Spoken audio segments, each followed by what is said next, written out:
నమస్తే, నేనే మీ Gopi. Welcome back to our channel. ఈరోజు మనతో వచ్చరికి సీనియర్ జర్నలిస్ట్ జగదేవ్ గారు ఉన్నారు. సార్ నమస్తే సార్. సార్, రేవంత్ రెడ్డి గారి ఓటుకు నోటు కేసు ఏదైతే ఉందో మరలా ఇప్పుడు వేరే కోర్టుకి అయితే వాయిదా అయితే జరుగుతుంది. విచారణ కూడా వాయిదా జరిగిందంట. సో ఇప్పుడైనా సరే ఈ విచారణ జరిగిద్దా లేకపోతే జరగదా? ఎందుకంటే ఇప్పుడైనా సీఎం పదవిలో ఉన్నాడు. ఇప్పుడైనా సక్రమంగా విచారణ జరిగిద్దంటారా? సక్రమంగా విచారణ జరుగుతుందా లేదా అనేది ఇప్పుడు ఈ మధ్యకాలంలో రెగ్యులర్గా వార్తల్లో వింటున్న అంశం ఏంటంటే, ప్రభుత్వాలు, రాజకీయ నాయకులు కోర్టులను కూడా మ్యానిపులేట్ చేస్తున్నారు అనేది అక్కడక్కడ వినిపిస్తున్న మాట. బట్ అది వినడానికి డైజెస్ట్ చేసుకోవడం కూడా కొద్దిగా కష్టంగానే అనిపిస్తుంది. ఎందుకంటే అత్యున్నతమైన ఎస్టేట్ అది. 4 ఎస్టేట్స్లో ఫస్ట్ ఎస్టేట్ జ్యుడిషియరీగా ఓకే, అత్యున్నతమైన స్థానం కల్పించింది భారత రాజ్యాంగం కానీ భారత ప్రభుత్వం కానీ. సో దాన్ని కూడా వీళ్ళు ఇట్లా చేస్తున్నారు అనే దాని మీద కొంతమంది అపోహ లేదంటే వాస్తవాలు అనేది మనకు పూర్తి స్థాయిలో దాన్ని చర్చించే అర్హత మనకు లేదని నా అభిప్రాయం.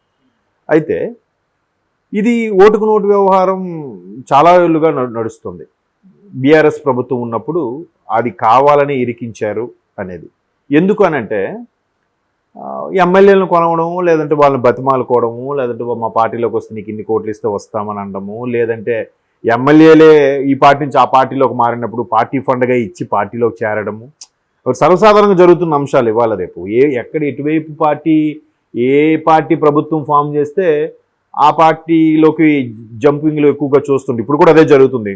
ఇదే బీఆర్ఎస్ తోపు తురుము తెలంగాణ జాతిపిత కేసీఆర్ గారు అనుకున్న వాళ్ళు కూడా ఆయన్ని విడిచి మళ్ళీ ఆయన పక్కనే ఉన్న వ్యక్తులు, కుడిభుజం ఎడభుజంలో ఉన్న వ్యక్తులు కూడా ఇప్పుడు కాంగ్రెస్లోకి వచ్చేసారు కదా.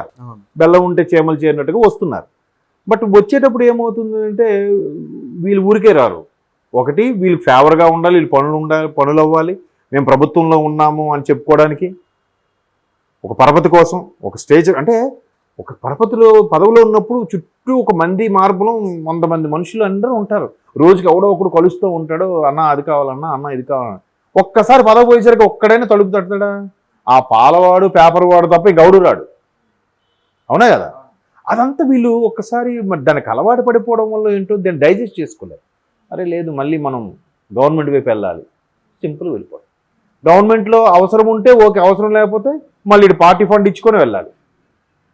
లేదు, గవర్నమెంట్కి అవసరమైతే వీడు వెళ్ళి బాబు వస్తావా, నీకు ఎంత ఇస్తామా, అది ఆడేదో బేరం, అట్లా సర్వసాధారణం. సో అట్లాంటి వ్యవహారంలోనే రేవంత్ రెడ్డి గారిని దొరకబట్టారు అనేది ఒక న్యూస్ నడుస్తుంది. అది ఖచ్చితంగా స్కెచ్ చేసిన అంశం అనేది క్లియర్. ఎందుకంటే ఎవడు కావాలని అలా చేయడు, అంత ఓపెన్గా చేయడు. మరి వీళ్ళెవరు, మిగతా నాయకులు ఎవరు చేయలేదా అని అంటే ఇంకా వాళ్ళ అంతరాత్మకే తెలియాలి. సర్వసాధారణం కదా. అయితే ఇప్పుడు ఏదైతే ఫోన్ ట్యాపింగ్ వ్యవహారం ఉందో ఆ ఫోన్ ట్యాపింగ్ వ్యవహారం ద్వారా కూడా రేవంత్ రెడ్డి గారి కదలికలు, ఈయన ఎక్కడికి వెళ్ళాడు, ఎవరితో మాట్లాడుతున్నాడు, ఏం మాట్లాడుతున్నాడు అని క్లియర్గా తెలుసుకొని ఆ విధంగా కెమెరా ఏదో పెట్టి సెట్ చేసి స్టింగ్ ఆపరేషన్లా చేసి ఇరికించారు అనేది ఒక వార్త.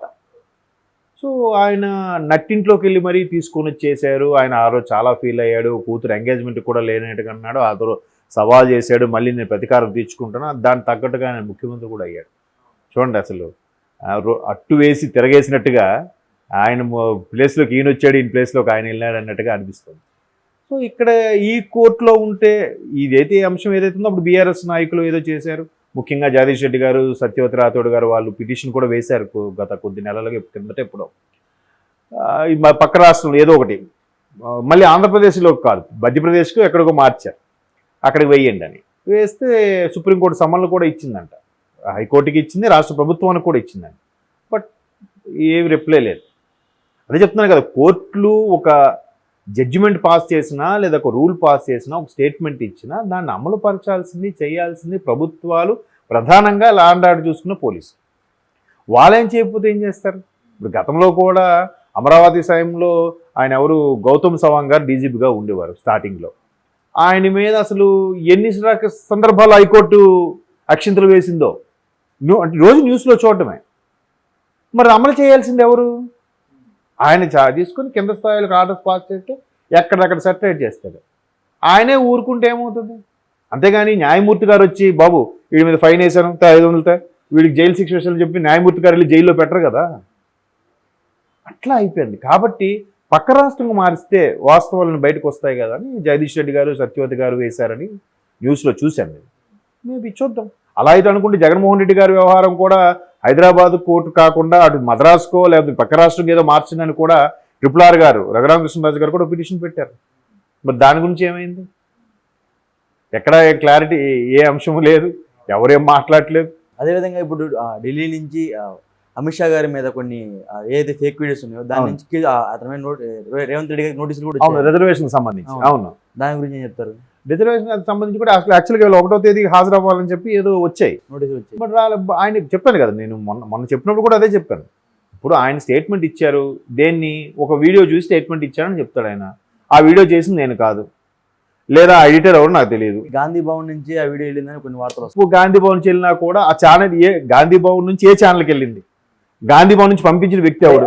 ఎక్కడైతే పిసిసి ప్రెసిడెంట్ అక్కడ వ్యక్తి ఎవరైతే ఉన్నారో పోనీ ఆ పిసిసి ప్రెసిడెంట్ దాని నుంచి వెళ్ళింది, ఆయన ఐడి నుంచి వెళ్ళింది అనుకుందాం. నేను పెట్టలేదు, నేను అడిగేం చెప్పలేదు పెట్టమని. వాడు పెట్టిన వ్యక్తి ఎవడో నాకు తెలియదు, మీరు కనుక్కోండి. ఇవి మేబీ నాది హ్యాక్ చేశారేమో అంటాడు, లేదా ఆ గాంధీ భవన్లో ఉండే వ్యక్తి ఎంప్లాయ్ ఎవరు ఉంటారో వాడు పెట్టాడేమో, నా మీద అభిమానం కొద్దీ వాడు అలా పోస్ట్ చేసి పెట్టుంటాడు. సోషల్ మీడియాలో చాలామంది చాలా రకాలుగా ఫేవర్గా పెడుతున్నారు కదా. జగన్మోహన్ రెడ్డికి ఫేవర్గా ఉన్న వాళ్ళు ఒకలా పెడతారు, చంద్రబాబు గారు ఫేవర్గా ఉన్న వాళ్ళు ఒకలా పెడతారు. వీళ్ళందరూ జగన్మోహన్ రెడ్డి చెప్తే పెడుతున్నారా, బాబు గారు చెప్తే పెడుతున్నారా? లేదు కదా. సో నాకు తెలియని అంశం, నాకు నా మీద అభిమానం కొద్ది పెట్టారేమో, నేనైతే ఎక్కడేం అనలేదని అంటారు. అందుకే మేబీ వెళ్ళినట్లేరు. ఆయన ఇవాళ ప్రచార సభల్లో కూడా ఉన్నారు కదా ఆయన, రేవంత్ రెడ్డి గారు. మరి ఎక్కడ వెళ్తారు అంటే వీళ్ళందరికీ ప్రతి ఒక్కరు కూడా నాకు తెలిసి లా పట్టాలేని లాయర్లు అయిపోయారు. కేసులంటే భయం లేకుండా కూడా వెళ్ళిపోయింది. లా పట్టాలేని లాయర్లు అంటే సోషల్ మీడియాలో ప్రతిదీ అవేర్నెస్ క్రియేట్ అయిపోతుంది. అంటే ప్రతి దాంట్లో కూడా ఎలా ఉంటుందంటే ఒక వ్యవస్థ స్టార్ట్ అయినప్పుడు దాని ఉపయోగం కన్నా దుర్వినియోగం ఎక్కువ, అంటే యూసేజ్ కన్నా మిస్యూజ్ ఎక్కువ అవుతుంటుంది. ఇప్పుడు సోషల్ మీడియా వల్ల కూడా చాలా వరకు మంచి విషయాలు తెలుస్తున్నాయి, ఆధ్యాత్మికపరంగా కానీ చరిత్రపరంగా కానీ. ఒకప్పుడు బ్రిటిష్ వాళ్ళు నిజంగా ఏం చేశారు, బ్రిటిష్ దేశ నాయకుల్లో గాంధీ నెహ్రూ పేర్లే వినిపిస్తున్నాయి, మిగతా నాయకులు ఎంతమంది ఉన్నారు, ఎవరెవరు ఉన్నారు, ఎవరెవరు ప్రాణాలను అర్పణం చేశారు, వాళ్ళందరి పేర్లు కూడా తెలుస్తున్నాయి సోషల్ మీడియా వల్ల. ఎవడెవడు గతంలో పతివ్రతగా పేర్లు తెచ్చుకున్నాడు, ఇప్పుడు వాడు బండారం ఏంటి కూడా తెలుస్తుంది.